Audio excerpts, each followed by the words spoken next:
नमस्कार, मी अरविंद खबाले, अध्यक्ष नरेडको कराड. मी व माझे सहकारी सुभाष लोंढे उपाध्यक्ष व माझ्या संस्थेचे सर्व मेंबर्स यांनी नरेडको कराडतर्फे जे होमथॉन 1.0 हे भव्य प्रॉपर्टी व बिल्डिंग मटेरियलचे प्रदर्शन आयोजित केले होते ते 23 जानेवारी ते 27 जानेवारी आजपर्यंत चालले होते.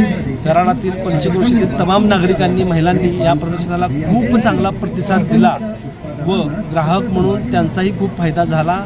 तसेच इथं सहभागी जे स्टॉलधारक आहेत त्यांनाही कस्टमर मिळाले. तमाम नागरिकांनी या दिलेल्या उत्स्फूर्त प्रतिसादाबद्दल नरेडको कराडतर्फे अध्यक्ष म्हणून मी आपल्या सर्वांचे आभार मानतो. असंच प्रेम आमच्या संस्थेवर राहून दे व भविष्यात नरेडको कराड ही संस्था दरवर्षी किंवा एकाड वर्ष असे प्रदर्शन नक्की आयोजित करेल असे आश्वासन देतो. धन्यवाद. या एक्स्पोचा लाभ सर्व स्टॉल धारकांना व त्याचप्रमाणे सर्व येणाऱ्या लोकांना होईल याची मला खात्री आहे.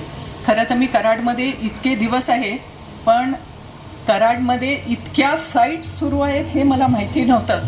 ते आजच दिसलं.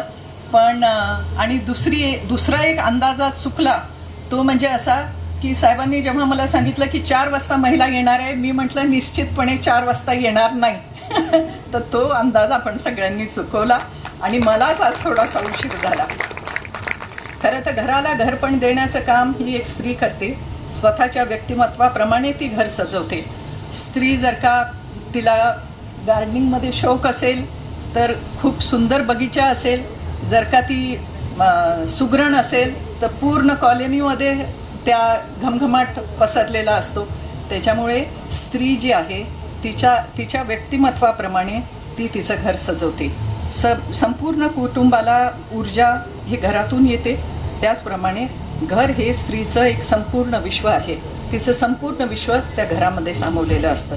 या सर्व गोष्टींची जाणीव ठेवून आज आयोजकांनी स्त्रियांचा सन्मानार्थ लकी ड्रॉ आयोजित केलेला आहे. थोडक्यात महिलांना आवडणाऱ्या 2 गोष्टी या एक्स्पोमध्ये आहे, एक घर आणि दुसरी साडी. आता सर्वत्र संक्रांतीचे कार्यक्रम सुरू आहेत. संक्रांतीच्या हळदी कुंकवाला उत्सवाचं एक स्वरूप आलेलं आहे. उत्सव आहे, होम मिनिस्टर सुरू आहे काय, पण त्याच्यात सुद्धा आपण आपली परंपरा जपली पाहिजे. आणि मी आपणा सर्वांना शुभेच्छा देते. हे नवीन वर्ष आपल्याला सुख समृद्धीचं आणि सर्वात महत्त्वाचं म्हणजे आरोग्यदायी जावं अशी आपणा सर्वांना शुभेच्छा देते. आज मी याच्यापूर्वी पुणे जिल्ह्यामध्ये नोकरी करताना क्रेडाईनं खूप चांगले एक्झिबिशन्स पुण्यामध्ये केलेले आहेत. त्याच धर्तीवर त्याच तोडीचं एक एक्झिबिशन कराडमध्ये होतंय, याचा मला खूप आनंद होतोय. लक्षात ठेवा, कारण मोठ्या मेट्रोपॉलिटन शहरामध्ये असे एक्झिबिशन कंटिन्यू होत आहेत. संस्था मोठ्या असतात, फंड्स असतात. सरांनी मगाशी सांगितलं की खूप मानसिक त्रास होतो, पण सरांना विचारा, आर्थिक सुद्धा खूप मोठा याच्यामध्ये स्रोत आहे आणि आर्थिक सुद्धा खूप मोठा खर्च ह्या एक्झिबिशनसाठी होत असतो. आणि त्या आर्थिक खर्चाचं नियोजन हे सरांना माझी विनंती आहे की ह्या ग्राहकावर न लादता,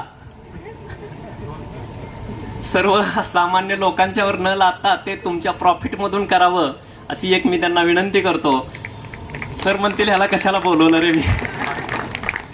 तर हा जो तालुका आहे ना, ह्याला खूप मोठी परंपरा आहे. लक्षात ठेवा, म्हणजे आजपर्यंत जर आपण बघितलं तर महाराष्ट्रामध्ये एका शहरामध्ये 2 वेळा मुख्यमंत्री कधीच नाही झाले. ही एक खूप मोठी परंपरा आहे ह्या तालुक्याला. आणि तिथं तुम्ही एक्झिबिशन घेताय, लोकांच्या घराची स्वप्न पाहताय, हे खूप मोठं काम आहे. आणि ते काम गेल्या 4 दिवसामध्ये त्यांनी खूप अतिशय चांगल्या पद्धतीनं निभावलेलं आहे. आणि ते आता ज्या कोणी ग्राहकांनी घरं बुक केली असतील त्या ग्राहकांना माझी विनंती आहे, तुम्हाला घर तर ते चांगलं देणारच आहेत, पण ते घर आणि त्याचा परिसर जर तुम्ही स्वच्छ नाही ठेवला तर तुम्ही एवढं चांगलं घर घेऊन तुमचा काहीही उपयोग नाही, हे लक्षात ठेवा.